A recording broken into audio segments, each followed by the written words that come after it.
હોય કે ગુસ્સા સાથે વાત કરે તો શું કરવું? અંદરથી શાંત કેમ રહેવું? તમારા સંસારની અંદર પરસ્પરના સંબંધ કઈ રીતે જાળવવા તેની તમને ખબર નથી. એના કારણે જ મુશ્કેલી ઊભી થાય છે. જો તમે ક્રોધની અસર ન લો તો તમને કોઈ દુઃખ આપતું નથી, પરંતુ જે ક્રોધ કરશે એ જ દાટશે. જે ગુસ્સાથી જવાબ આપે એવા સાથે આવશ્યક સિવાય કંઈ બોલવું નહીં. પણ જો એ ગેરવાજબી વાત કરવામાં તમારા પર ગુસ્સો કરે તો તમારે મક્કમતાપૂર્વક કહેવું જોઈએ કે આ વાત સાચી નથી, અને ન કહો તો તમે સત્યને દબાવો છો.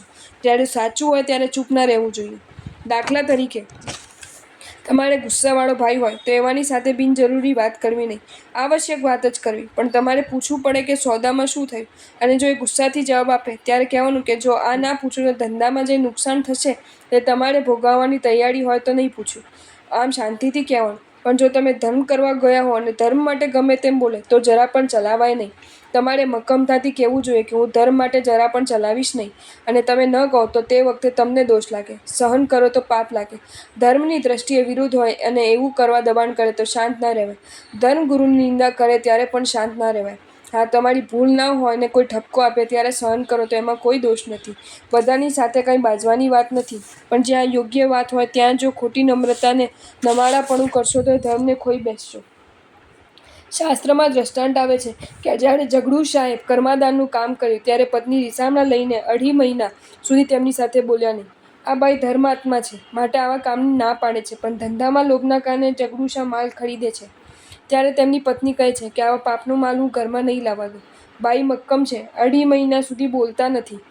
પણ ઓચિંતા એક વખત છોકરાની હરકતથી ખબર પડી કે આ મીણમાં તો સોનાની લગડીઓ છે, અને તપાસ કરતાં બધા મણમાંથી સોનાની લગડીઓ નીકળે છે. ઝઘડુ શાહ કાંઈ બોલતા નથી, છતાં પણ પત્ની એવો પશ્ચાતાપ નથી કરતી કે મેં કંઈ ખોટું કર્યું હતું. પરસ્પર મક્કમતા કેવી છે? તમારે ગમે તેના ગુસ્સાથી ડરવાનું નહીં, પણ મક્કમતા રાખવાની છે. બિનજરૂરી ક્લેશ કરવાનો નથી. તેમ શાંતનુ રાજાની પત્નીએ પણ શું કર્યું હતું? આવીને કહ્યું કે તમે વચન ભંગ કર્યો છે, માટે મારે ને તમારો સંબંધ પૂરો.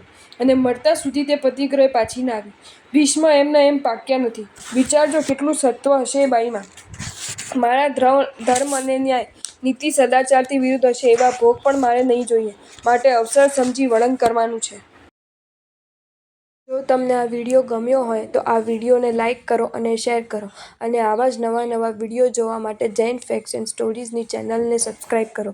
ધન્યવાદ.